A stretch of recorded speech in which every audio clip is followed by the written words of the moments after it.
నమస్తే టీనా న్యూస్ కి స్వాగతం.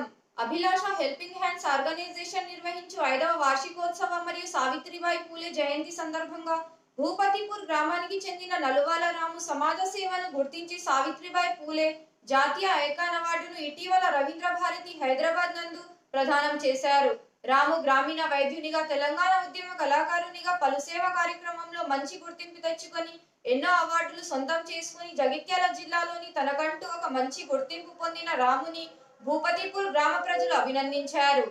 జాతీయ అవార్డు తీసుకున్న కాయకల్ మండలానికి చెందిన నల్వాల రాము గారితో టీ9 న్యూస్ నిర్వహించడం జరుగుతున్నది.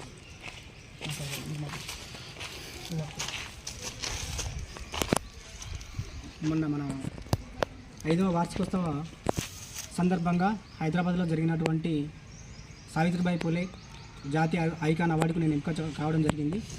అదేవిధంగా నా పేరు వచ్చేసి నల్వాల రాము, భూపత్పూర్ గ్రామం, రాయికాల్ మండలం, జగిత్యాల జిల్లా నుంచి నేను ఎంపిక కావడం జరిగింది. ఇందుకు గాను నన్ను ప్రోత్సహిస్తూ టీ9 న్యూస్ వారికి ప్రత్యేకమైన నేను కృతజ్ఞతలు తెలుపుతూ, నేను పలు సేవా క్రమాలు తెలంగాణ ఉద్యమ కళాకారునిగా గద్దర్తో పాటు కూడా చాలా ప్రోగ్రామ్స్ చేశాను. అదేవిధంగా ఇప్పుడు గ్రామీణ వైద్యునిగా చేస్తున్నాను. గ్రామీణ వైద్యునిగా చేస్తూ బ్లడ్ బ్యాంకులు ప్లస్ హెల్త్ క్యాంపులు నిర్వహిస్తూ పలు సేవా కార్యక్రమాల్లో చురుగ్గా పాల్గొంటున్నందుకు నన్ను అభిలాష హెల్పింగ్ హ్యాండ్స్ డాక్టర్ సరోజనమ్మ గారు నా సేవలను గుర్తించి నాకు ఈ జాతీయ ఐకాన్ అవార్డు ఇవ్వడం జరిగింది. అందుకని నన్ను ఇప్పుడు ఈరోజు నన్ను టీ9 న్యూస్ గుర్తించి నాకు ఈ అవకాశం ఈ సన్మాన కార్యక్రమం నిర్వహించినందుకు టీ9 న్యూస్ వారికి ధన్యవాదాలు తెలుపుకుంటున్నాను. Thank you so much.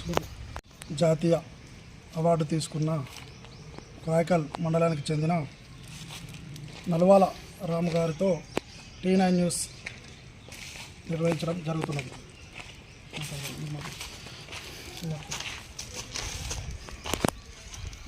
మొన్న మన 5వ వార్షికోత్సవ సందర్భంగా హైదరాబాద్లో జరిగినటువంటి సావిత్రిబాయి పూలే జాతీయ ఐకాన్ అవార్డుకు నేను ఎంపిక కావడం జరిగింది.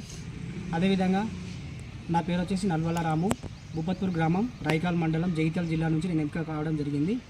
ఇందుకు గాను నన్ను ప్రోత్సహిస్తూ టీ9 న్యూస్ వారికి ప్రత్యేకమైన నేను కృతజ్ఞతలు తెలుపుతూ, నేను పలు సేవా క్రమాలు తెలంగాణ ఉద్యమ కళాకారునిగా గద్దర్తో పాటు కూడా చాలా ప్రోగ్రామ్స్ చేశాను. అదేవిధంగా ఇప్పుడు గ్రామీణ వైద్యునిగా చేస్తున్నాను. గ్రామీణ వైద్యునిగా చేస్తూ బ్లడ్ బ్యాంకులు ప్లస్ హెల్త్ క్యాంపులు నిర్వహిస్తూ పలు సేవా కార్యక్రమాల్లో చురుగ్గా పాల్గొంటున్నందుకు నన్ను అభిలాష హెల్పింగ్ హ్యాండ్స్ డాక్టర్ సరోజనమ్మ గారు నా సేవలను గుర్తించి నాకు ఈ జాతీయ ఐకాన్ అవార్డు ఇవ్వడం జరిగింది. అందుకని నన్ను ఇప్పుడు ఈరోజు నన్ను టీ9 న్యూస్ గుర్తించి నాకు ఈ అవకాశం ఈ సన్మాన కార్యక్రమం నిర్వహించినందుకు టీ9 న్యూస్ వారికి ధన్యవాదాలు తెలుపుకుంటున్నాను. Thank you so much.